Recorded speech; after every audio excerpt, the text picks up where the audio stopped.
We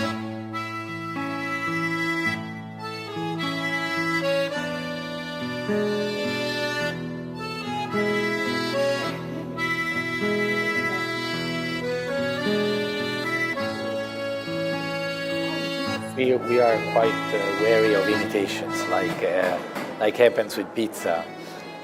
There is a very nice story of a famous great Italian novelist, Italo Calvino, who, if I'm not wrong, in '59 he got a scholarship to visit and travel around the U.S. For 6 months, and he gets to New York, that he called the Electric City, and he's puzzled by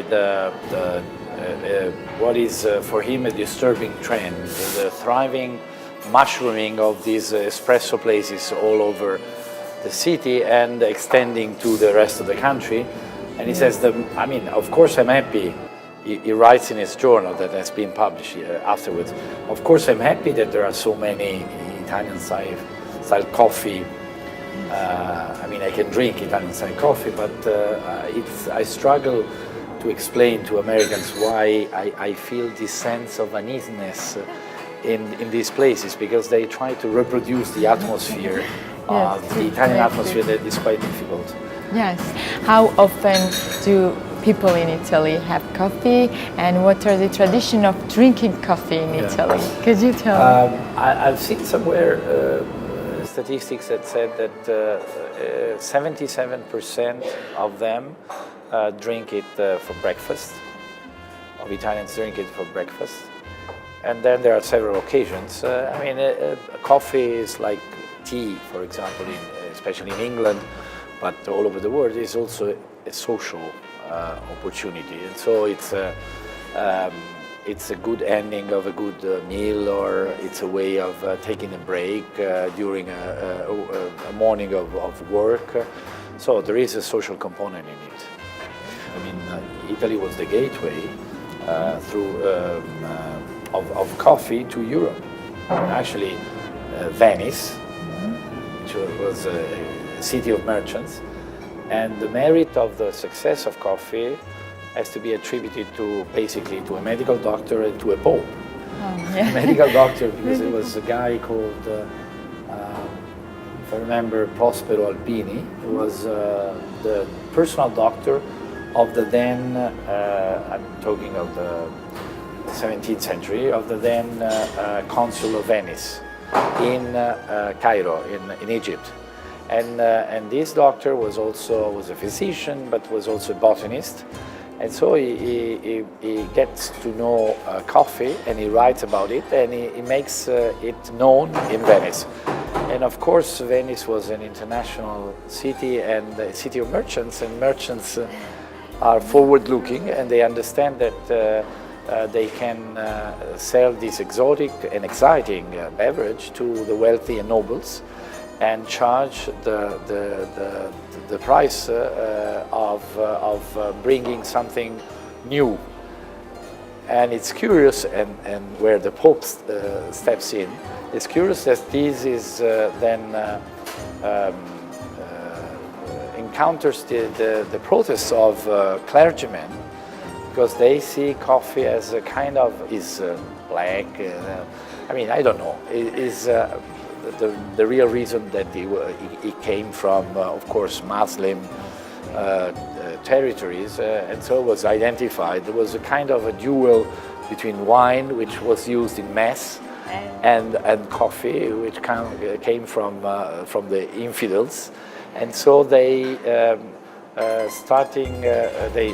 started depicting coffee as a Satan's beverage, which is quite ridiculous. And the legend goes that the Pope, the then Pope Clement VII, wanted to taste this satanic beverage, and he said, "Oh, it's quite delicious. This devil's drink." And he said, "We should. It would be a sin to leave only the misbelievers drink it, and so you should try to cheat the devil and baptize the coffee, so it's not dangerous." But there are other stories under a cultural, stands, they of course hide a competition. For example, there is a king of Prussia that at a certain time issues a manifesto against coffee, later of course, because it can be a competitor, this time not of wine but of beer. And notwithstanding that, coffee encounters an ever greater success, not only as was at the beginning between the healthy and among the wealthy and nobles, and the first coffee houses start to be opened. The very first one is not by chance in Venice in 1684, and on those premises one of the most famous café in the world, it's called Florian, because Floriano was the owner, a Venetian owner, was opened there on the same premises in 1720. And then other, for example, there is a wonderful cafe in Rome, my city, Caffè Greco. It's called Greek coffee because, Greek cafe because it was owned by a Greek. And it was open a bit later, 1760. There they have been hosting intellectual tourists, ordinary people for centuries. And the other very famous, always in the Venice region, is Pedrocchi, which is in Padua. In the Venice region, right? In Venice region, in another city, Padua. And to show how history is linked to these places, for example, the first uprisings that then lead to our Risorgimento, to our national independence movement, was 1848. The students' uprising was born in that cafe. Cafe. Cafe. Does it sound right? Yeah. Cafe. Which is, is the same way a little bit that is the sound of the English word indicating the coffee house, café, which is the French word, no? Café. For example, caffè latte, you call it in the US latte. Oh yes, a latte. And is it like gelato. Latte? Like gelato. Caffè latte. Caffè latte. Okay. Milk and coffee. Milk and coffee. Okay. Thank you. In Italian modern families, frankly speaking, breakfast is it's very quick because you don't have time to before going to school or to work. But it's the opportunity to stay together. And the reason of the success of espresso means quick.